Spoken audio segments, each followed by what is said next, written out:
इसे छत्तीसगढ़ से संतोष ने पूछा है। काम वासना की ऊर्जा का रूपांतरण कैसे करें? आओ जानते हैं काम क्या है। पहले काम जानते हैं, फिर काम वासना पर चर्चा करेंगे। धन, यश, शक्ति, सुविधा, भोग, इन सब की प्राप्ति की इच्छा काम है। हमारे पास धन हो जाए, हमारी कीर्ति दुनिया में फैल जाए, हमारे पास पावर आ जाए, हमारे पास सुविधा आ जाए, हमारे पास भोग की सामग्री आ जाए, अगर इन सब की इच्छा मन में पैदा हो रही है तो समझना कि भीतर काम है। और क्या काम है? ये दूसरों से अपेक्षा काम है। दूसरे हमारे लिए ये कर दें, हमारे लिए वो कर दें, दूसरे हमारे अनुसार चलें। ये सब जो इच्छा, जो दूसरे से तुम अपेक्षा करते हो, जो एक्सपेक्टेशंस करते हो, ये एक्सपेक्टेशंस जो है ये काम की श्रेणी में आता है। तीसरा काम की श्रेणी में क्या आता है कि हमारे उद्देश्य के अनुसार फल की इच्छा काम है। हमारे उद्देश्य के अनुरूप हमको फल प्राप्त हो, ये इच्छा भी काम है। क्यों? बिना उद्देश्य के कर्म नहीं होगा, इसलिए अगर उद्देश्य तुम्हारा है तो काम नहीं है। उद्देश्य है कि हमको करना है, तो किसी भी उद्देश्य से तुम काम करते हो। जैसे उद्देश्य है धन प्राप्ति करने के लिए तुम कर्म कर रहे हो, नथिंग रॉन्ग, क्योंकि धन प्राप्ति करने के लिए कर्म करना ही तो पुरुषार्थ है, तो उसमें कोई गलती नहीं है। लेकिन तुम सोचते हो कि हमने आशा की थी कि हम 1 करोड़ रुपया इस साल हम अर्जित करेंगे और 50 लाख ही तुम कर पाए, अब तुम रो रहे हो। कुछ लोग तो यहाँ तक कहते हैं कि 50 लाख इस साल घाटा लग गया। बिजनेसमैन कुछ लोग हैं, हमने उनको कहते सुना है, क्यों घाटा लग गया? क्योंकि हमने सोचा था 1 करोड़ रुपया आएगा और आया 50 लाख, तो उनका घाटा हो गया। क्यों घाटा लग गया? क्योंकि उनके उद्देश्य के अनुसार उनको फल नहीं मिला। तो ये भी काम है। अब आओ समझते हैं कि काम वासना क्या है। डिजायर फॉर सेक्स जिसको कहते हैं, वो क्या है? कि ये जो विपरीत सेक्स से भोग की इच्छा काम वासना है। सीधी सादी परिभाषा, सरल परिभाषा दे रहा हूँ कि नर नारी में उत्सुक है, नारी नर में उत्सुक है, और इस तरह विपरीत सेक्स से भोग की इच्छा काम वासना है। इस बात को शंकराचार्य कहते हैं नर नारी में, नारी नर में। कहते हैं कि मनुष्य जो है, जो पुरुष है, वो नारी में और नारी पुरुष में उत्सुक है। नर नारी में, नारी नर में आनंद खोजता है, पर में दूसरे में आनंद खोजता है। सच्चिदानंद जबकि बैठा आवाज़ दे रहा भीतर में, दूजे से सुख का मोह तजो, गोविंद भजो, गोविंद भजो। तो ये जो आकर्षण है और दूसरे में सुख की तलाश है, ये तलाश काम वासना है। और वास्तव में ये जो काम वासना है ये हमारे जीवन का हिस्सा है, ये बायोलॉजिकल नीड है। ये बात भी अपनी जगह सत्य है। इसलिए हमारे युग का जो मनोवैज्ञानिक है, बहुत बड़ा मनोवैज्ञानिक हुआ, अब्राहम मैस्लो, इसने बड़ी अच्छी किताब लिखी है मोटिवेशन एंड पर्सनालिटी। उस किताब में कहता है कि आदमी की 7 मूलभूत इच्छाएं हैं, मूलभूत आवश्यकताएं हैं। क्या है? पहला है फिजियोलॉजिकल नीड्स, रोटी, कपड़ा, मकान, इन सब की इच्छा। दूसरा कहता है सेक्स नीड्स, बायोलॉजिकल नीड्स, ये भी ज़रूरी है एक वक्त आने पर जब तुम मैच्योर होते हो। ऐसे ही कहता है तीसरी इच्छा है सिक्योरिटी एंड सेफ्टी नीड। चौथी जो मूलभूत आवश्यकता है वो प्रेम, लव नीड्स, प्रेम की आवश्यकता है। आदमी प्रेम पाना चाहता है, प्रेम देना चाहता है। 5वीं आवश्यकता है बिलोंगिंगनेस नीड्स, किसी को हम अपना बनाना चाहते हैं, किसी का हम अपना बनना चाहते हैं, ये मूलभूत आवश्यकता है। 6ठी है एस्टीम नीड, हम चाहते हैं कि हाँ हमारा रिकॉग्निशन हो, हमारी कीर्ति, हमारा यश फैले, ये भी एक आवश्यकता है। और 7वीं है सेल्फ एक्चुअलाइजेशन नीड्स, अर्थात हमारे भीतर जो प्रतिभा है वो प्रतिभा विकसित हो अपने पूर्ण रूप में। तो इसी में जब दूसरी आवश्यकता जो कह रहा है कि वो कहता है सेक्स नीड्स, काम वासना की आवश्यकता एक वक्त आने पर वो भीतर ग्रो करता है। तो ये जो काम वासना है एक बुनियादी है। असली बात है कि सम्यक है अथवा असम्यक है। अधिकतर विचारों का केंद्र अगर काम वासना हो जाए तो उसको कहते हैं काम वासना। विचार के तल पर एक व्यक्ति है कि हमेशा काम वासना का ही विचार करता रहता है, तो उसको जो कहेंगे कि ये काम वासना से ग्रस्त है। एक सामान्य लेवल पर अगर है, जैसा मैंने कहा, मैस्लो ने कहा, ये तो आवश्यकता है। एक सामान्य व्यक्ति जब ग्रोन अप होता है, मैच्योर होता है, लेकिन अब काम वासना का विचार अगर चलता रहता है, हर वक्त उसी के बारे में सोचते रहते हो, फिर तो कहेंगे वो काम वासना से ग्रस्त है। तो ये जो काम वासना की बात मैंने कही, ये 7 आवश्यकताएं हैं, 7 इच्छाएं हैं। लेकिन हमारे युग का एक बहुत बड़ा मनोवैज्ञानिक हुआ जिसका नाम फ्रायड है, वो कहता है कि काम वासना हमारे जीवन का केंद्र है। अर्थात इन 7 में भी सबसे ज़्यादा जो प्रबल है वो काम वासना है। तो काम वासना अपनी जगह पर है, और जैसा मैंने कहा, काम वासना का जब अतिरेक हो जाता है तो काम वासना एक तरह की मानसिक बीमारी हो जाती है। लेकिन अब असली बात है कि तुम पूछते हो कि काम वासना की ऊर्जा का रूपांतरण कैसे हो।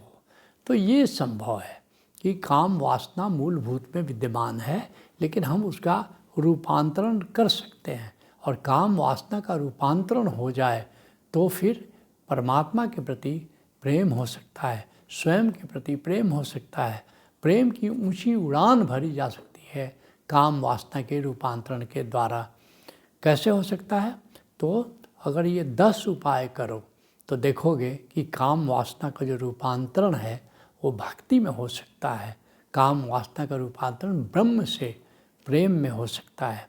क्या करना होगा, क्या क्या वो 10 उपाय तुमको करना होगा। बड़े सरल उपाय हैं, बड़े सरल उपाय हैं। जो पहला उपाय है वो मूल बंध है। ओशो इस पर बहुत एम्फसाइज करते हैं ब्रह्मचर्य साधने के लिए, और वे तो यहाँ तक कहते हैं कि 24 घंटे में 300 बार भी मूल बंध साधा जा सकता है। और मूल बंध लगाने से काम ऊर्जा राम ऊर्जा में, ब्रह्म ऊर्जा में रूपांतरित हो जाती है और ऊर्जा की ऊर्ध्वगति हो जाती है।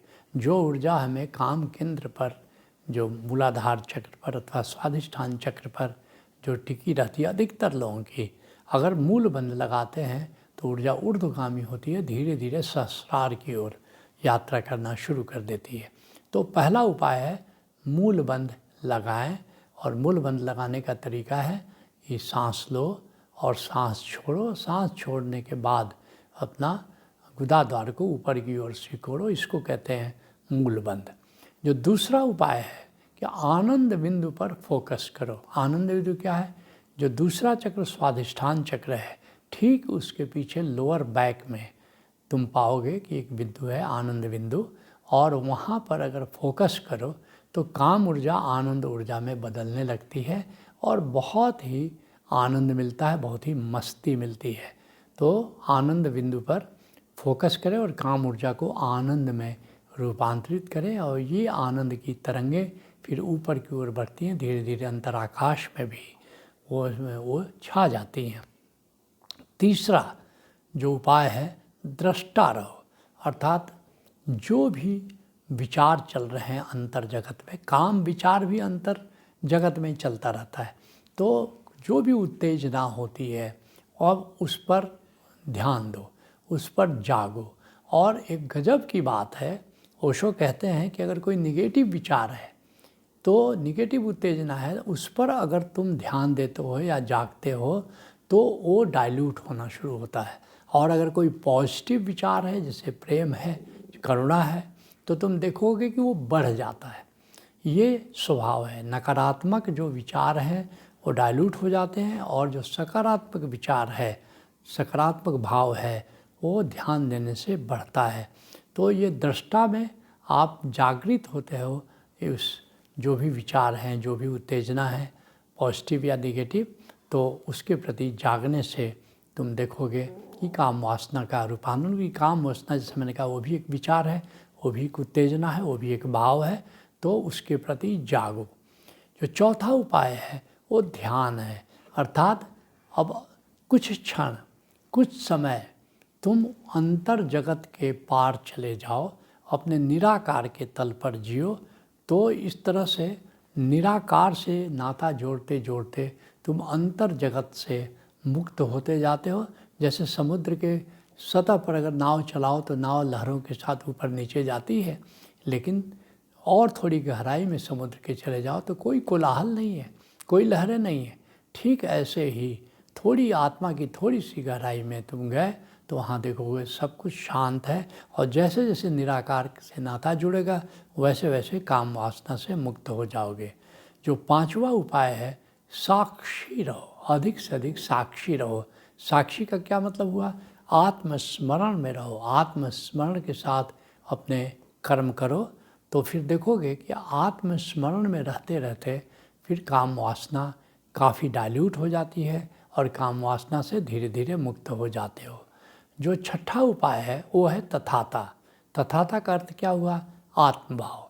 थोड़ी देर तथाता में रहो, अर्थात कि बाहर बहिर्जगत विदा कर दो, अंतर जगत विदा कर दो और सिर्फ आत्मा में स्थित हो जाओ, जिसके लिए कृष्ण स्थित प्रज्ञ कहते हैं, कूटस्थ कहते हैं, आत्मस्थ कहते हैं, अर्थात आत्मा में स्थिर हो जाना तथाता है, जिसको सब्जेक्टिव अवेयरनेस भी कहा जा सकता है। तो इस तथाता में जितना रहोगे काम वासना से उतना मुक्त रहोगे। जो सातवां उपाय है वह है प्रेम, अर्थात काम वासना क्या है? दूसरे से लेने का भाव, और प्रेम क्या है? दूसरे को देने का भाव। तो जैसे ही दूसरे को देने का भाव तुम्हारे भीतर पैदा हुआ, तुम देखोगे ये लेने का जो भाव है वो धीरे धीरे डाइल्यूट हो जाता है। जो आठवां उपाय है श्रद्धा। श्रद्धा क्या है? अपने गुरु और इष्ट की भक्ति। अपने सद्गुरु का स्मरण जितना करोगे काम वासना उतनी तिरोहित हो जाती है।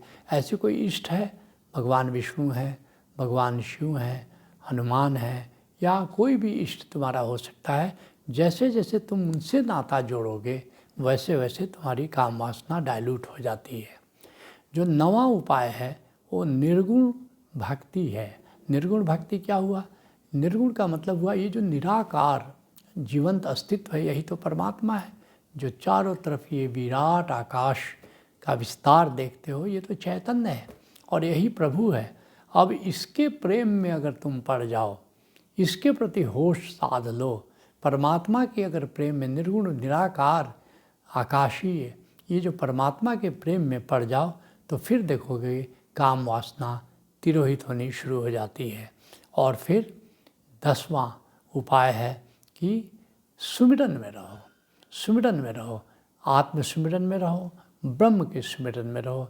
तुम सब जानते हो कि ओशोधारा में हम सुमिरन देते हैं 15वें कार्यक्रम के ऊपर।